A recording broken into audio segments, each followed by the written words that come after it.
Hello and welcome to Tarrant County College. My name is Cherie Lopez and I'll be your instructor slash facilitator for this course, which is BMGT 1341 Business Ethics. And you should see your specific section number either up here or somewhere in this general vicinity.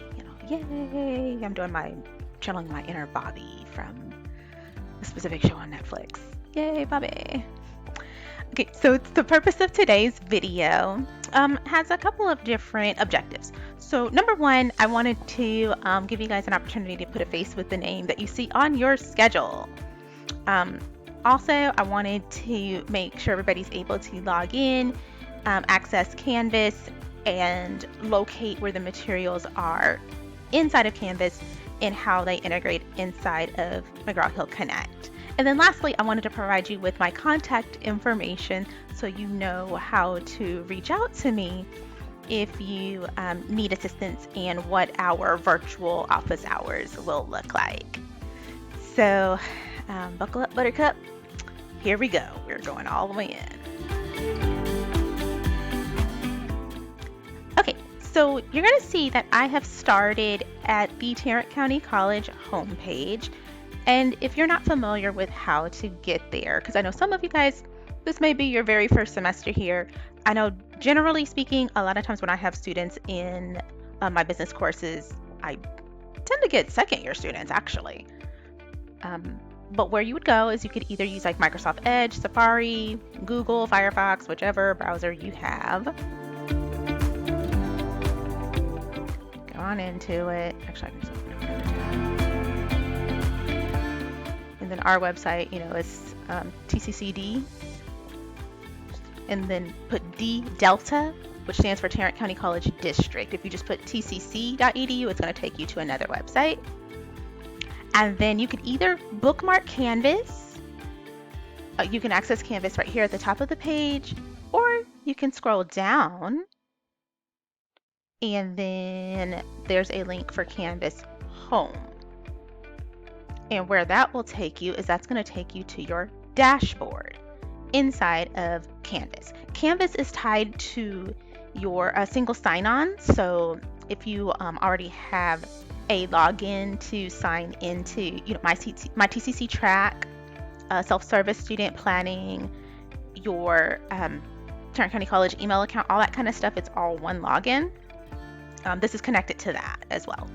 And then what you'll do is you'll see all of your courses listed here if they are either if they've already started or if they're within 1 week of starting. So if you have classes that start at a later date that you've already pre-registered for, and you're like looking at your schedule and you're like, where are my October classes? I don't understand why I don't see them. They typically populate in Canvas about 1 week before the respective course start dates, unless the instructor has extended that time, like if they're doing some work in there. Okay, but our class is right here, BMGT 1341 86011. And then what it will do is it'll take you into our course landing page. My view looks a little bit different. So I'm going to change it to view as student. Okay. Then you're able to view on the left side where you have all the menu. You'll be able to view like what your course materials are. Because I am not a student in this class. So there we go. Okay, for those of y'all that are actively enrolled in the class, this is what you should see. Connect with Learn Smart Online Access for Business Ethics. So that's where it's going to show you what should have already been included with your purchase of the course. So, I posted it twice and I sent it out via email. I was like, please do not go buy the materials again. You already paid for them up front when you paid for the tuition of the course. Don't double pay. McGraw-Hill got their money already. We don't need to double pay them.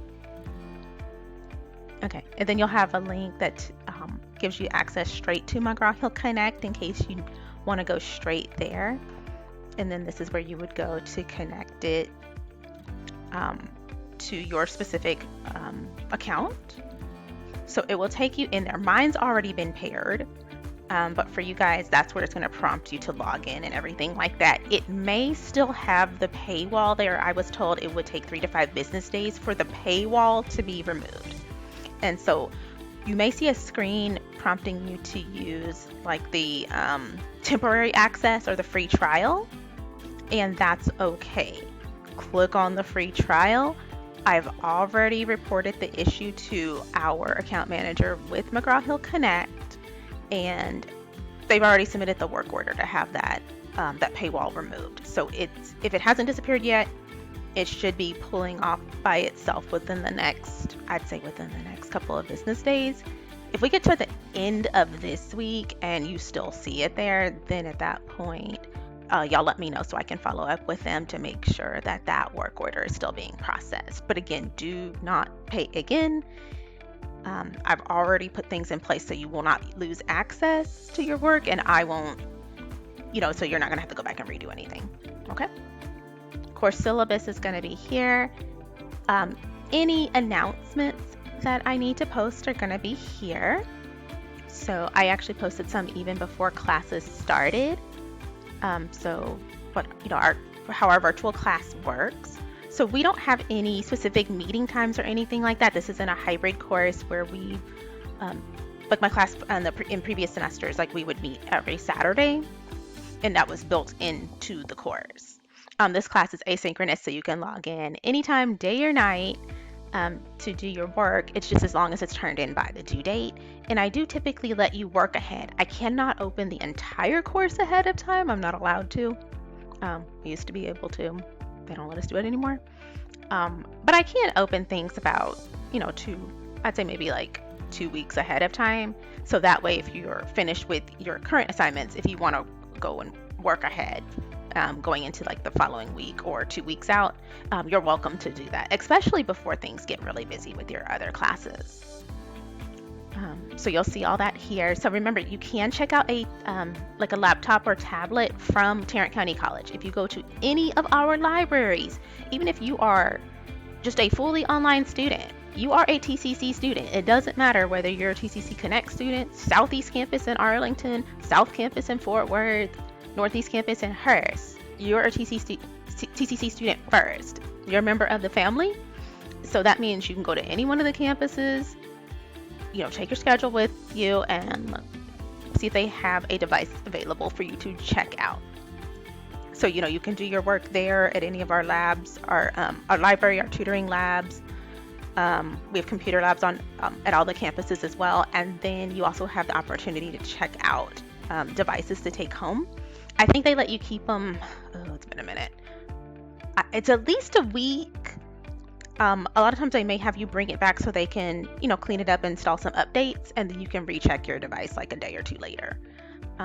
But yeah, they do have devices that you can take home, or you can just do your work on campus. This is the other reason I made your homework due on Tuesdays going into Wednesdays, because I wanted you to have the opportunity, like if for some reason, your internet went down over the weekend, then you still had Monday and during the day on Tuesday to get to campus, get to the public library, and find some sort of workaround to turn in your work on time. Alrighty? And then that also gives me time to help you troubleshoot it, because we can work through some of those issues over the weekend and then put your plan into action. Alright? Most of your work is going to actually be here under modules. So let me view that as a student. So what you guys should see is it should look like this, and as I drop the additional chapters in there, then you're going to see all these things populate. So your discussion board questions will populate under modules. There's also a separate tab for them under discussions, so they'll be in 2 places, just off top. And that's like where your first assignment is located. I have a PowerPoint that is available for each one of the chapters in our digital textbook. I made sure I included a PDF version as well. So for those of y'all that don't have PowerPoint, you could still access it. And then right here, this is where you're going to have your reading and your questions. So this will open up a new tab or a new window. So check your pop-up blockers, check your settings. So it's supposed to open up a new tab and take you into McGraw-Hill Connect. So that way you can go in there, you can do your work. There's some questions that you do along with the reading. And then what it does is it's going to sync back into your grade book here into Canvas.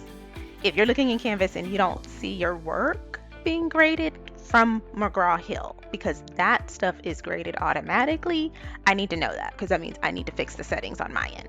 The discussion board questions that are built into Canvas, since I had to manually build those, I'm going to have to manually grade those assignments. So those grades will populate once I physically type them in. Okay?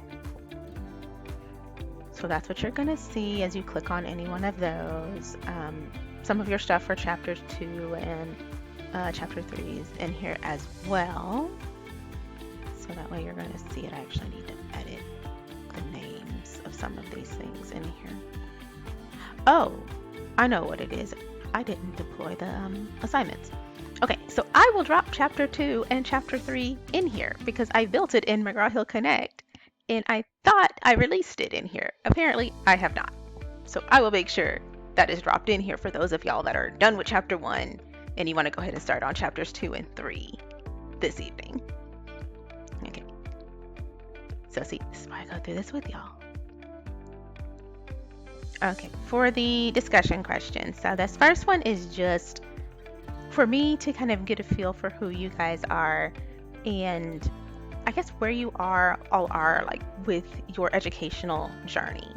Because we have a pretty good mix of people that are in here. So not just my second year students. I tend to have, so I may have some people that are between that traditional 18 to 22-year-old age group. Most of my students tend to be older. I tend to get the grown folks. A lot of my students are working full-time. I've had entire sections where everybody worked at least 40 hours a week. Some of them in upwards of 60 hours a week. So we had to kind of get creative with some of the work because it's like, ooh, y'all got some big time grown-up responsibilities going on. Mortgages, cars, kids, caregiving for those parents and elderly grandparents or great-grandparents. I've had students that were, they were legal guardians of their siblings. Like we got a lot going on. I have students that are already in the workforce in this field and they have the work experience that says they know how to do their job, and now they've kind of hit a point where it's like, oh, I want to go up for this promotion, but now I need the sheet of paper that says I know how to do the job that I've been doing for the past 5 years. Yes, some of us have been there. So yes, get your fancy sheet of paper that says you know how to do your job. And then I also have a lot of students, actually I get quite a few students that are joining us that may have a diploma or a degree from outside the United States. Some students have more than one diploma or degree from outside the US. And now what they're trying to do is their goal is to continue their studies or possibly change careers now that they're here in the US. And then I would say with the business classes in particular, I have some of the students that are trying to go into corporate. I have students that are trying to go into the nonprofit sector, and I have quite a few either budding or experienced entrepreneurs that are, just constantly working on leveling up their skills. And I'd say my last group that I tend to work with in these classes are my career changers. So a lot of my students that are at retirement age, I have quite a few actually, and they're trying to decide on, well, what does this next chapter look like? Am I going to fully retire? How can I supplement my income in retirement? Because maybe I thought I was going to be able to fully retire. Circumstances have changed, whatever that may be, and I need to revise what some of my plans are. Or maybe I just wasn't ready to fully retire. I feel like I still have something to offer. Or maybe I'm not going to fully retire. I have plenty of coworkers. They ask them all the time, when are you going to retire? Never. Plenty of coworkers. Close to 80 years old. Actually, a couple of them are 80. And nope, they're not retiring. They're like, nope. Because once you stop moving, that's it. So they keep rolling. But yeah, wherever you are in whatever stage of life that you are in, my goal is that you pick up something that will help you build on that next chapter, whatever that next chapter may be. Okay, so what I put for that first one, and remember, just don't overthink it, y'all. Have some fun with this, show a little personality. So discussion board number 1 is like, where are you from? Did you graduate from a local high school or high school equivalency program? Have you already attended college or graduated from college elsewhere? I have a lot of people that are dually enrolled with the area universities. So you could be here and at UTA, or here and at UNT or Tarleton at the same time, TCU at the same time. And then from there, you can kind of share whatever else you're comfortable with. It's helpful for me to know, like, if y'all are working students, juggling those family responsibilities, like all those different types of things. That helps me plan and kind of push and pull what I need to do with the workload. What's your field of study? Because business is really broad. There's a lot that you can do with it. My master's is in human resources training and development. So I focus more on like onboarding and employee professional development. Whereas my aunt that retired from American Airlines, her field is HR related as well, but she focused mainly on benefits and compensation and more. She did some of that, and then like workers' comp. So two completely different areas, even though it's like the same field. So we want to kind of think about that, like what is it that you want to do with it? Interest, hobbies. What are your expectations for me in the course? And what I'll try to do is I'm going to try to incorporate a lot of the assignments where you can kind of answer it almost 2 different ways, because I know I have that split between the people that are trying to get into like that a business related field or are getting ready to start their businesses, and then I also have the people that are already experienced professionals, and I want to make sure that those people that are currently in like these management and supervisory positions, you guys have time to shine as well and pour that industry knowledge into your classmates that are trying to get where you are. So yes, you'll be able to showcase what you know out there as well. Grades are going to be here. So like I said, you'll start seeing stuff populate in there. Make sure with the discussion questions, like when you do them, respond to 2 classmates. So that way you get full credit. Please don't leave points on the table, especially easy points. And then I added some stuff. So like the Google Drive's on there, Adobe Creative Cloud if you want to do any type of like editing type stuff. Sorry, I'm looking at my watch. And I think there's a link for the studio and stuff in here too, so I may have to make sure that that's active, because a lot of your assignments, you're not restricted to just typing them out. There's certain things that I've had people in the past that they've opted to record either as audio recording or a video recording as well. And for certain types of assignments, that was just as, if not more effective, because a lot of the classmates really resonated with that, and it, led to some really great discussions. So I'm an advocate of, you guys kind of being out the box a little bit. Okay, so when you go into McGraw-Hill Connect, your version is probably going to look something like this. So there's where your questions are. You have a little short self-assessment that's in there. This is what I was talking about with chapters 2 and chapter 3. So I have the stuff built. I just need to actually physically drop it in there for y'all to be able to access it. So we do have an ebook there is a option to purchase a loose leaf version of it, because I know even for me, and for my undergrad, most of that at UT Austin was done in person. I did do a few online courses here and there, but that was still relatively new at that time. But my master's was completely online.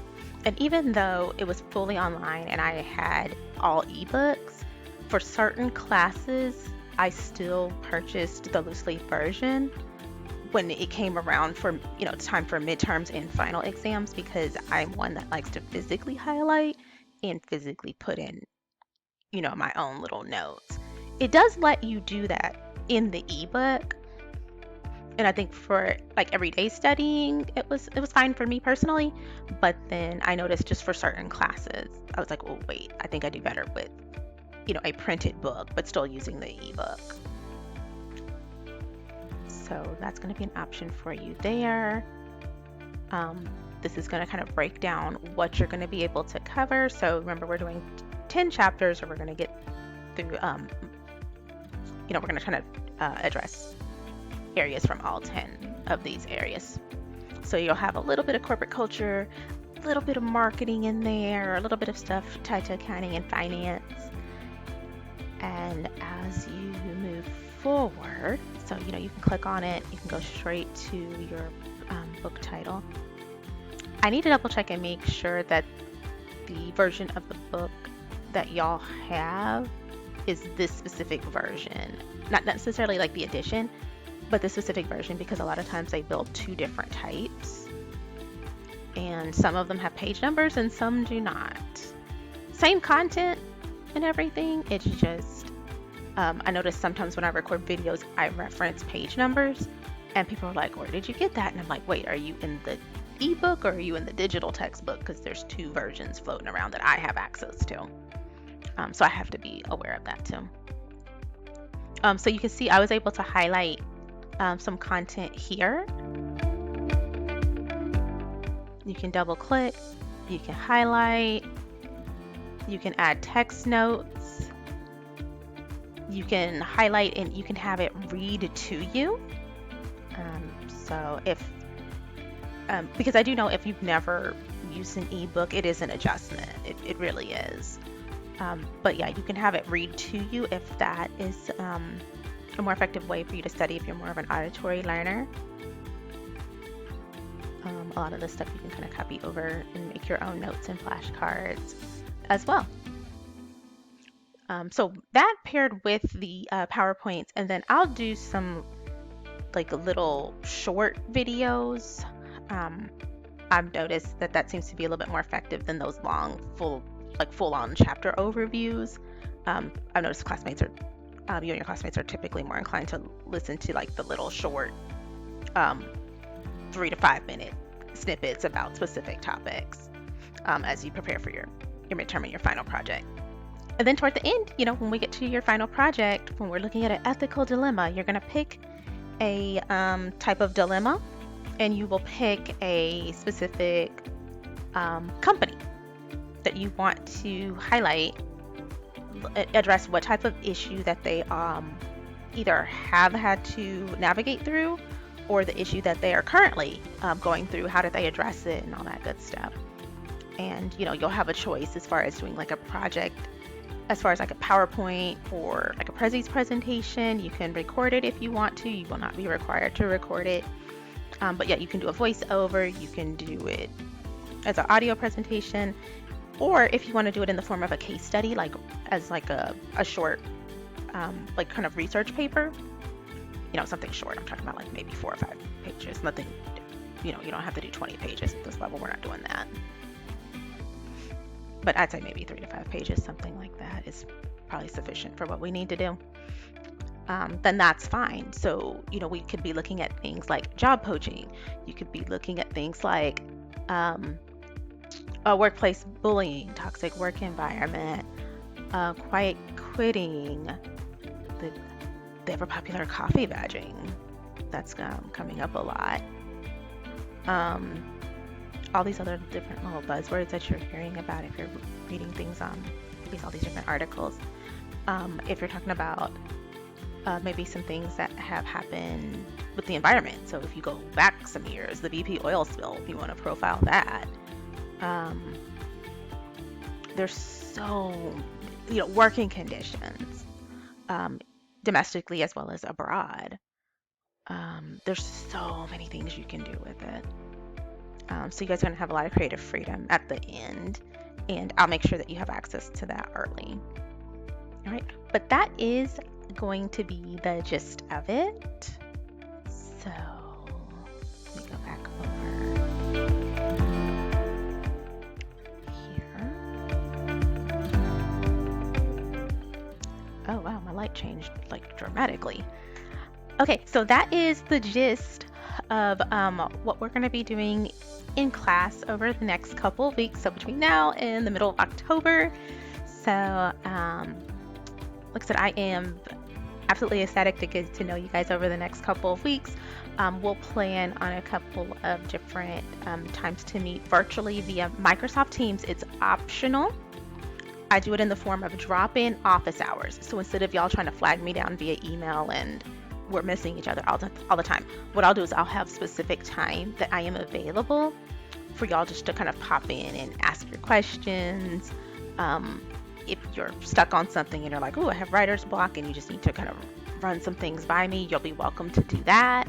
That'll be time that is dedicated to your class. I won't have anything else going on other than grading papers and stuff like that. And whatever it is, well, if you're stuck, we'll get you unstuck. What else do y'all need to know? Okay, so the other thing that y'all do need to know is, so I used to work for TCC full-time from 2010 to 2021. I was one of the academic advisors here. So I actually am a success coach for Dallas College full-time during the day, and then I teach for TCC part-time now, but I've been with TCC since 2008, like a very long time. So they got me when I was 23 and I'm 40 now. So it's been a minute. And then I've been with Dallas College almost 2 years, it'll be 2 years in January. Outside of the higher education realm, I've worked for State Farm at their regional headquarters in Richardson. My husband actually still works there. He works in enterprise technology as a technical analyst. I worked for Starwood Hotels and Resorts. So I did hospitality for a minute too. Back when I was in undergrad and when I first graduated and everything. So I got to work with the Westin, the W hotels and like that. The Sheraton, like that portfolio. And then the last really cool thing that I think I got to do was I've done a lot of like event marketing, stuff that's in the marketing and promotions industry, which is really fun. So doing like those freelance event staff events for various companies. So we've gotten to do various concerts. I got to do ESPN College Game Day twice, which was really fun. Getting to work behind the scenes on that at 4 o'clock in the morning. You wouldn't believe what goes into like a live broadcast, but it's so fun. Definitely would love to do that again. A couple of like the golf tournaments, charity events, like you name it, I've got to do a little bit of all of it, just as freelance work, and it's been really fun. So that's like the gist of it. I will put my contact information somewhere like either here or here, so that way you guys will have it. It's also on the announcements and on the syllabus, and each time I email y'all, it's in my email signature as well. But you can reach me at Cherie.Lopez@tccd.edu. And I have Microsoft Teams. I'll be adding in those weekly drop-in optional office hour meetings in there, so that way you can Teams me as well. Remember, 9 times out of 10 during the day I may have seen your message, but I can't double dip between Dallas College and Tarrant County, so I have to wait to respond when I get home. Okay, and I don't get off from Dallas College until like 6 or 7 o'clock at night, and then I still have to go home. So it will probably be after I put my daughter to bed. So she goes to bed at around 8, so 8:30 ish at the earliest that I can get to you. Okay, but I will get to you. All right, guys. Well, thanks again for tuning in. Y'all have a fabulous, fabulous holiday weekend. I hope you got to do something fun. And I guess we will talk soon. So remember, you got this. And I think this year is going to be golden.